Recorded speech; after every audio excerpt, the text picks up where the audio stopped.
Hello दोस्तों, आप सभी को साकेत कोर्स पे स्वागत है। अभी जो टॉपिक चल रहा है वो है रिकरेंस रिलेशन। हम लोगों ने दो पार्ट कर लिए हैं, दो वीडियो बनाए हैं। अगर वो वीडियो आपने नहीं देखे हैं तो उनको जरूर देखिए। उन्हीं से रिलेटेड आज का वीडियो है। तो चलिए स्टार्ट करते हैं आज का वीडियो। हम लोगों ने पहले वीडियो में देखा कि जो रिकरेंस रिलेशन का पहला वीडियो है उसमें देखा कि टी एन अगर टी एन माइनस वन है ना प्लस वन है तो इसका ऑर्डर कितना है, बिग ऑफ एन है ना। ये हम लोगों ने पहले वीडियो में देखा। पहला जो रिकरेंस रिलेशन का पहला पार्ट है उसमें देखा। अगर T N is equal to T N minus one plus N है तो उसका ऑर्डर क्या है, एन स्क्वायर। ये हम लोगों ने दूसरे वीडियो में देखा, सेकंड पार्ट में देखा है ना। उसी प्रकार से T N minus one plus log N है तो इसका ऑर्डर क्या है, big of N log N. ये दोनों हम लोगों ने सेकंड वीडियो में देखा और ये फर्स्ट वीडियो में देखा। देखिए, अगर वन है तो एन है मतलब मल्टीप्लाइड विथ एन, अगर एन है तो एन स्क्वायर है मतलब multiplied with N, log N है तो एन लॉग एन मतलब मल्टीप्लाइड विथ एन।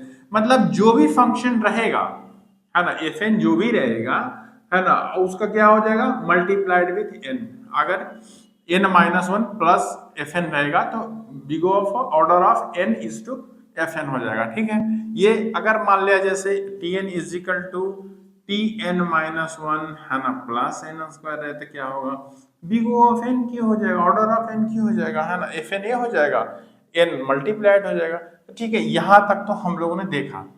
अब क्या होगा अगर मान लिया जाए T N is equal to T N minus two plus one रहे तो क्या होगा। For that matter T N is equal to T N minus ten plus N रहे तो क्या होगा, है ना।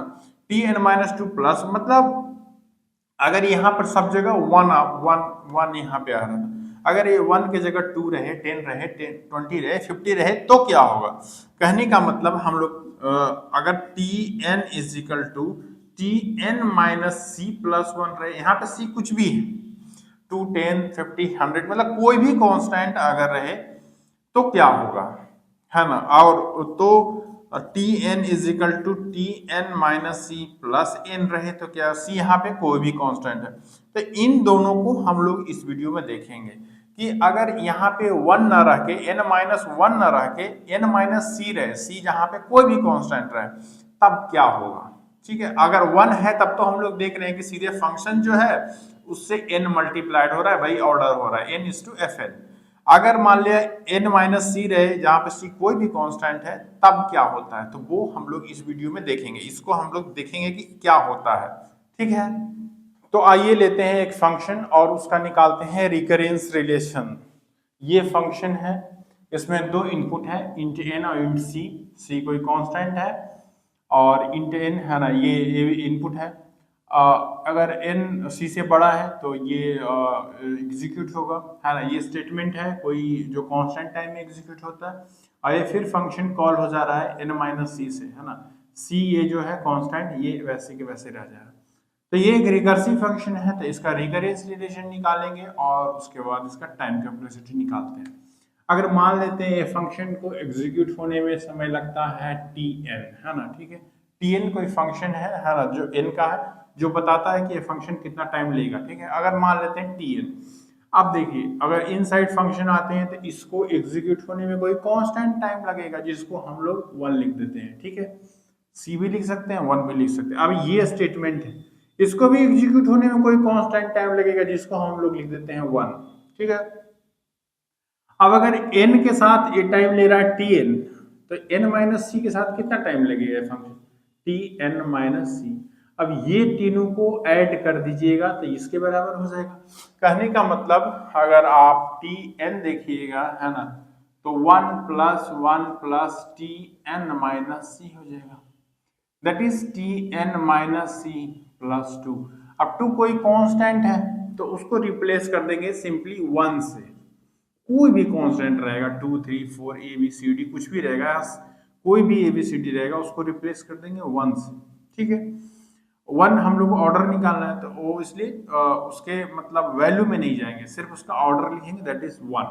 ठीक है, अब ये हमारे पास आ गया। अब देखिए इसका रिकरेंस रिलेशन कैसा लिखेंगे इसका, है ना, T N is equal to 1 अगर if n less than equal to c, देखिए n अगर c या c से छोटा रहेगा तो सिर्फ ये चेकिंग होगा, यहाँ पे ये फॉल्स हो जाएगा और ये पूरा इसमें इंटर ही नहीं पूरा ये एग्जिट हो जाएगा। कहने का मतलब 1 यूनिट ऑफ टाइम लगेगा अगर n c या c से छोटा है ना, और अगर n c से बड़ा है तो कितना लगेगा, ये लगेगा tn माइनस c प्लस 1 अगर n c से बड़ा है। ठीक, तो ये रिकरेंस रिलेशन इसका निकल गया। तो यही हम लोग अभी देख रहे थे कि इसी का हमको क्या निकालना है, टाइम कम्प्लेक्सिटी। ठीक है, इसी का निकालना, तो इसीलिए हम लोगों ने फंक्शन लिया और एक फंक्शन लिया और उसका रिकरेंस रिलेशन निकाला। अब इसको हम लोग सोल्व करके देखेंगे कि इसका टाइम कम्प्लेक्सिटी क्या आता है। ठीक है, तो इसको अब सोल्व करते हैं। ठीक है, तो आइए सोल्व करते हैं इस रिकरेंस रिलेशन को। देखिए यही रिकरेंस रिलेशन मेरे पास था, है ना, tn इज इक्वल टू अगर 1 है अगर n less than equal to c है, और tn माइनस c प्लस 1 है अगर n ग्रेटर देन c है। ठीक है, तो इसको हम लोग सब्स्टिट्यूशन मेथड या इंडक्शन मेथड से सोल्व करते हैं। ठीक है, अब देखिए tn is equal to tn minus c plus 1, ये तो यहीं से लिख दिए हम लोग। अगर tn equal to tn minus c plus 1 है, मतलब n में एक c घट रहा है प्लस 1, तो tn माइनस c क्या होगा, फिर इसमें एक c घटेगा तो tn माइनस 2c प्लस 1 होगा, है कि नहीं। तो tn माइनस c को वही सब्स्टिट्यूट कर देता है tn माइनस 2c प्लस 1, जो कि tn माइनस 2c प्लस 2 हो गया। उसी प्रकार से tn माइनस 2c क्या होगा, tn माइनस 3 से एक c और घटा देंगे प्लस 1, तो इसके जगह tn minus 3c plus 1 substitute करते हैं प्लस 2, तो ये कितना हो गया tn माइनस 3c प्लस 3। ऐसे ऐसे ही हम लोग मानते हैं कि k टाइम चलता है ना। तो ये कितना हो जाएगा tn माइनस, है ना, फर्स्ट टाइम में 1 है, सेकेंड टाइम में 2c है, थर्ड टाइम में 3c है, तो k टाइम में कितना हो जाएगा, kc हो जाएगा। और अगर 1 है तो 1 है, 2 है तो 2 है, 3 है तो 3 है, तो k होगा तो कितना होगा, k होगा। अब हम लोग को क्या पता है कि अगर n जो है c या c से छोटा होता है तो 1 होता है, तो हम लोग मान लेते हैं कि n माइनस के सी जो है वो c या c से छोटा है ना, कि n minus K C less than equal to c है। तो अगर less than equal to c है तो इसका वैल्यू 1 हो जाएगा, है ना। तो यहाँ पे जो है जो रिकर्सन है वो स्टॉप हो जाएगा। अगर n का value n minus K C less then c हो जाएगा तो रिकर्सन स्टॉप हो जाएगा, हमको वैल्यू मिल जाएगा, है ना। तो 1 प्लस k हो जाएगा। अब देखिए अगर n minus K C less than equal to c है, तो यहाँ से देखिए n माइनस के सी अगर less than equal to c है तो के सी प्लस सी, है ना, दोनों एक तरफ आ गया, तो greater than equal to n हो जाएगा। c कॉमन ले लेंगे, k plus 1 greater than equal to n, k plus 1 greater than equal to n by c, है ना। तो k जो है वो greater than equal to n by c minus 1, मतलब k n by c minus 1 के बराबर होगा या इससे बड़ा होगा। ठीक है, तो हम लोग मान लेते हैं कि के एन बाई सी माइनस 1 के बराबर है, तो उसी को सब्स्टिट्यूट कर देंगे, तो कि 1 प्लस के बराबर N by C minus 1, I minus 1 और प्लस 1 कट गया, है ना। तो ये कितना बच गया, एन बाई सी। तो इसका ऑर्डर कितना आ गया, order of N, big O of N. मतलब अगर मान लिया जाए टाइम कम्प्लेक्सिटी क्या होता है कि अगर टी एन माइनस सी, है ना, प्लस 1 करते हैं तो ये भी कितना हो जाता है, ऑर्डर ऑफ n, मतलब 1 मल्टीप्लाइड विथ n। मतलब जैसे 1 के साथ हो रहा था, माइनस 1 के साथ हो रहा था कि फंक्शन मल्टीप्लाइड विथ n हो रहा है, वैसे ही c के साथ भी हो रहा है, फंक्शन मल्टीप्लाइड विथ n। ठीक है, तो आइए देखते हैं अगर tn is equal to tn minus C plus 1 होता है तब तो जो ऑर्डर होता है वो n होता है। अगर tn is equal to tn minus C plus n होता है तो क्या ऑर्डर होता है, जैसे यहाँ पे हर tn इज इक्वल टू 1 अगर n less than equal to c है, और tn is equal to tn minus C plus n अगर n ग्रेटर देन। इसमें ऑर्डर देखेंगे tn का क्या ऑर्डर होता है। यहाँ पे अभी जो हम लोगों ने पिछला एग्जाम्पल किया वहाँ पे 1 था, यहाँ पे n है, तो देखते हैं इसको भी सब्स्टिट्यूशन मेथड से सोल्व करेंगे, है ना। tn is equal to tn minus C plus n, ये तो यहीं से हम लोग ले लिए। उसके बाद n माइनस सी की जगह क्या लिख सकते हैं, tn माइनस सी की जगह tn minus 2c plus n minus C, है ना। तो वही हम लोगों ने लिखा, अगर tn minus C plus n है तो tn माइनस सी कितना होगा, tn minus 2c plus n minus C, यही हम लोगों ने यहाँ पे लिखा tn minus 2c plus n minus C plus n। तो ये कितना हो गया, tn minus 2c plus n minus C plus 1। अगर अब हम लोग tn माइनस 2c को रिप्लेस करते हैं तो ये कितना हो जाएगा tn minus 3c plus n minus 2c। तो वही हुआ tn minus 3c plus n minus 2c plus n minus C plus 1 plus n है ना। तो ये इस तोड़ेंगे कितना tn minus 3c plus n minus 2c plus n minus C plus n। ऐसे ऐसे हम लोग मानते हैं कि k आइटरेशन तक चलता है, k टाइम चलता है। तो कितना हो जाएगा tn minus K C plus n minus के माइनस 1c प्लस n। देखिए 3 है तो कितना है 3 माइनस 1c है ना। उसी प्रकार से अगर के सी है तो कितना हो जाएगा माइनस के सी है तो कितना हो जाएगा माइनस के माइनस 1c माइनस के माइनस 2c, ऐसे n minus 2c n minus C n तक है ना। अब हम लोग मान लेते हैं कि n माइनस के सी जो है वो लेस देन इक्वल टू सी हो गया। कहने का मतलब n माइनस के सी को हम लोग मान लेते हैं कि लेस देन इक्वल टू सी हो, क्योंकि उसके लिए वैल्यू अवेलेबल है। तो अगर n minus K C less than equal to सी होगा तो tn माइनस के सी का क्या वैल्यू हो गया 1, तो यही 1 हो गया।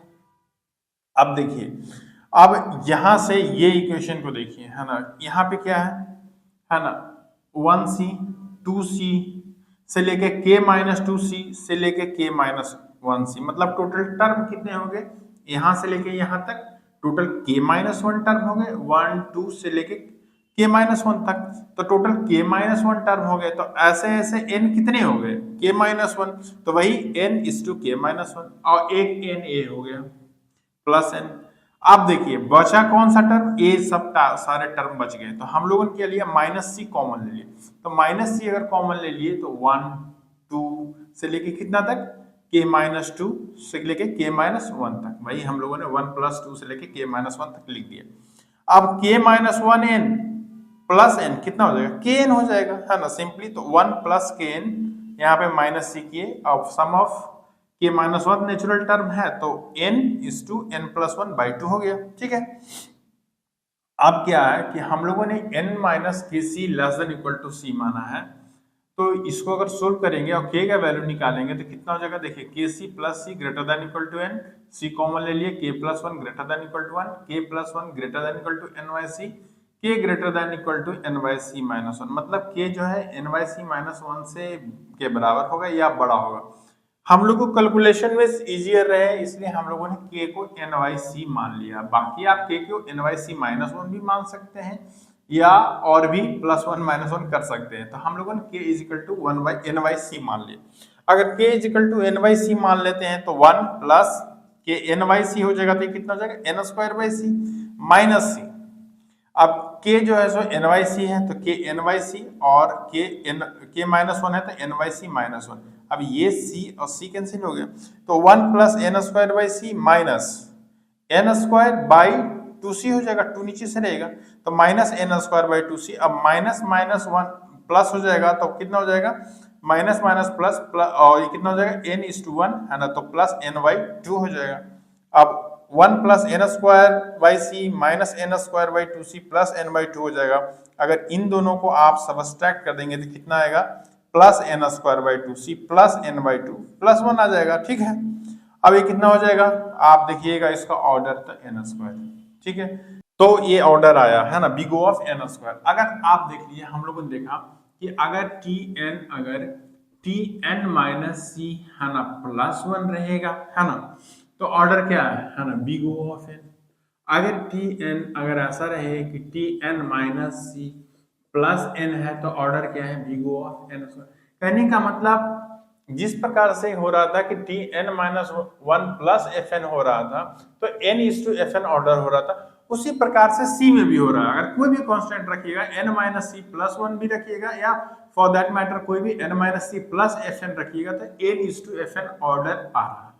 ठीक है, ये तो हम लोगों ने देखा। अब नेक्स्ट वीडियो में हम लोग देखेंगे कि अभी तक तो हम लोगों ने देख रहा था n माइनस 1 n माइनस, यहाँ पे सब जगह 1 था।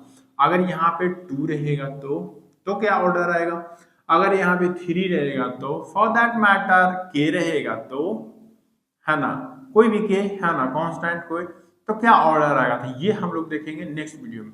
देखिए यहाँ पे दोनों हम लोगों ने ये जो दोनों प्रूफ किया है वो दोनों सब्स्टिट्यूशन मेथड से किया है। आप इसे रिकर्सन ट्री मेथड से भी कर सकते हैं। बात देखिए क्योंकि हमने जब n-1 प्लस 1n और log n का जब बता रहे थे तो उसको दोनों तरीके से किए थे, रिकर्सन ट्री मेथड से, सब्स्टिट्यूशन मेथड से। उसी प्रकार से आप इसको भी रिकर्सन ट्री मेथड से कर सकते हैं, कोई बड़ी बात है नहीं। तो हमने यहाँ पे दोनों को सब्स्टिट्यूशन मेथड से किया है, ठीक है। तो ये रहा आज का वीडियो। अगर आपको वीडियो पसंद आया तो वीडियो को लाइक कर दीजिएगा, चैनल को सब्सक्राइब जरूर कर लीजिएगा और धन्यवाद, थैंक यू।